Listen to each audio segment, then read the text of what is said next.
Les Misérables, tout le monde connaît le nom, non? Mais est-ce qu'on connaît vraiment les personnages qui sont au cœur de ce chef-d'œuvre de Victor Hugo? C'est ce qu'on va faire aujourd'hui. On va partir à la rencontre de 4 destins. Des destins qui ont littéralement changé la littérature. Alors, ce roman, il a été publié en 1862. Il nous emmène direct dans une France, disons-le, en pleine ébullition. Mais ce qui est fou, c'est qu'au-delà de l'époque, l'histoire est complètement intemporelle. Ça parle du bien, du mal, de l'amour, du sacrifice, et surtout ça pose une question essentielle. Est-ce qu'un être humain peut vraiment changer? On va suivre le combat de personnages qui luttent juste pour trouver leur place, dans un monde qui, franchement, a l'air de les avoir déjà jugés. Alors, voilà le programme. D'abord, on va se mettre dans l'ambiance, planter le décor, un monde de misère. Ensuite, on va faire connaissance avec nos 4 personnages principaux. Monseigneur Myriel, qui est un peu l'âme du roman, Jean Valjean, le héros en pleine lutte, Fantine, le sacrifice incarné, et puis Javert, l'incarnation de la loi. Et pour finir, on verra comment tout ce petit monde va entrer en collision. Et croyez-moi, ça va faire des étincelles. Allez, c'est parti. Un monde de misère. Bienvenue dans la France du 19e siècle. Et c'est super important de commencer par là, parce que pour vraiment saisir qui sont ces personnages, il faut d'abord comprendre le monde dans lequel ils vivent.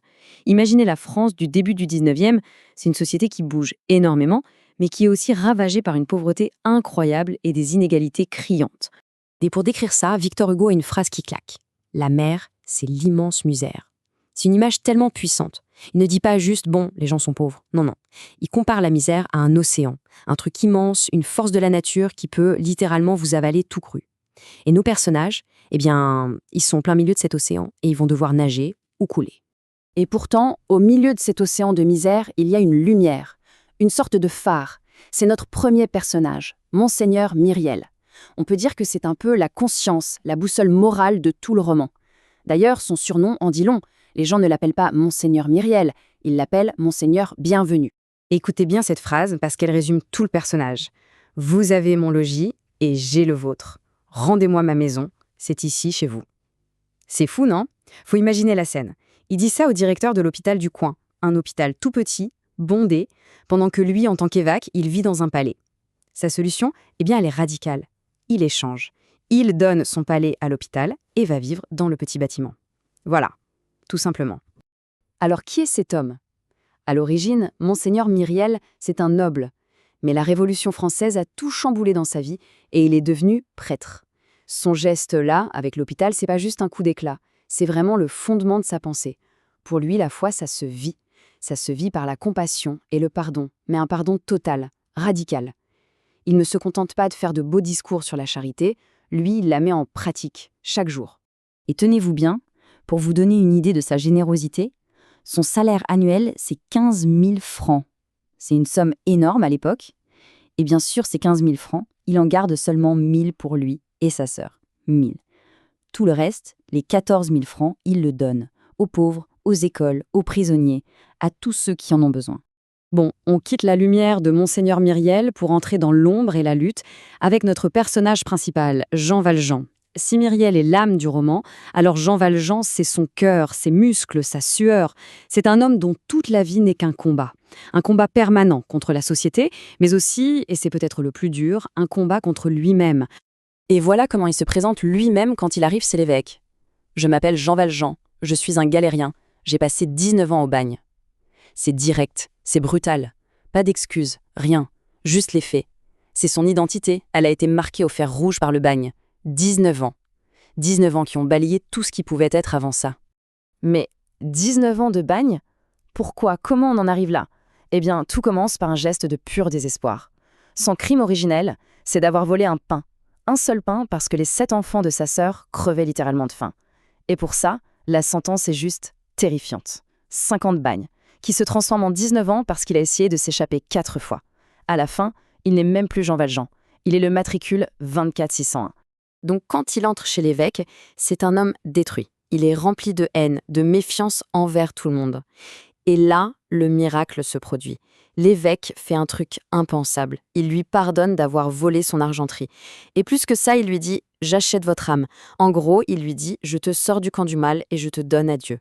C'est une véritable transfiguration. Jean Valjean sort de cette maison et ce n'est plus le même homme. Et pour tenir la promesse qu'il s'est faite, devenir un honnête homme, il n'a pas le choix. Le Forçat 2461 doit disparaître, il doit mourir. Et à sa place, un nouvel homme va naître, Monsieur Madeleine.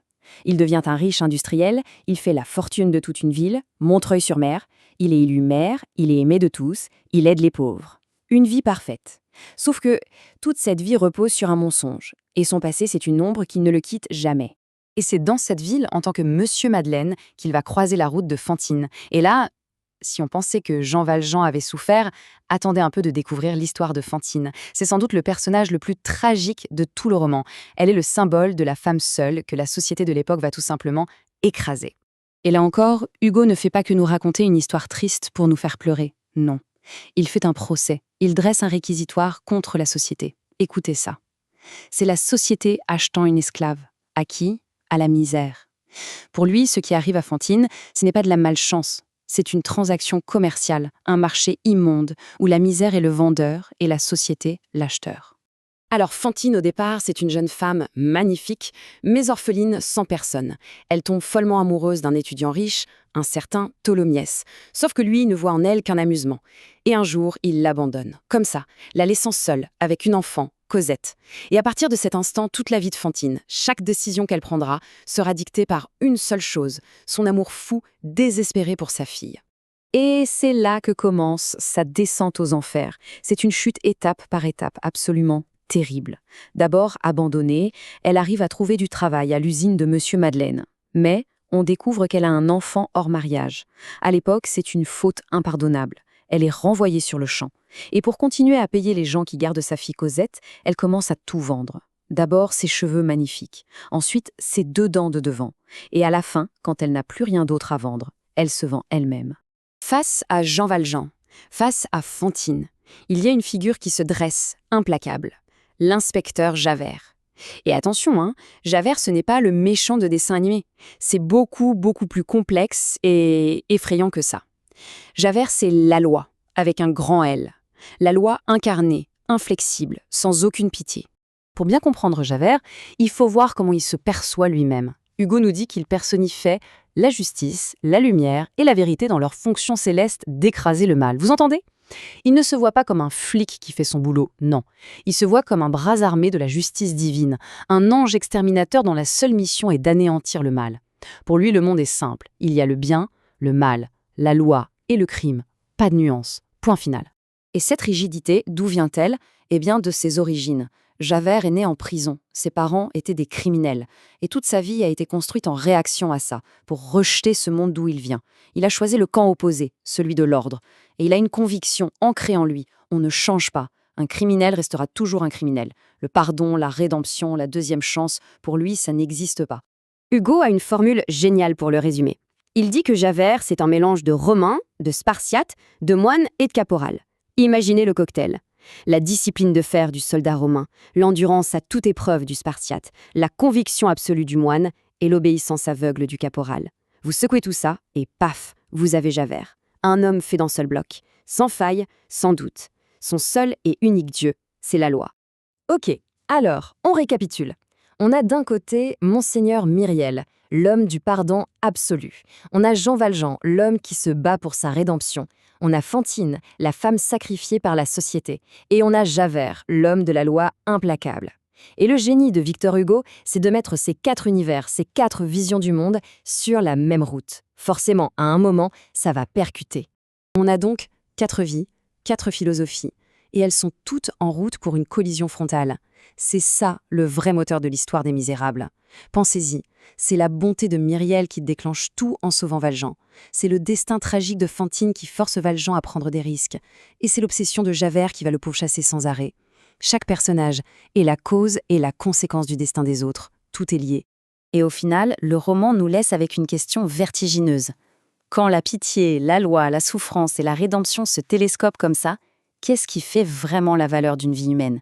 Quelle est la vraie mesure d'un homme ou d'une femme ? C'est la grande question que nous pose Hugo, une question qui résonne encore aujourd'hui et qu'on explore en suivant le parcours de ces personnages vraiment inoubliables.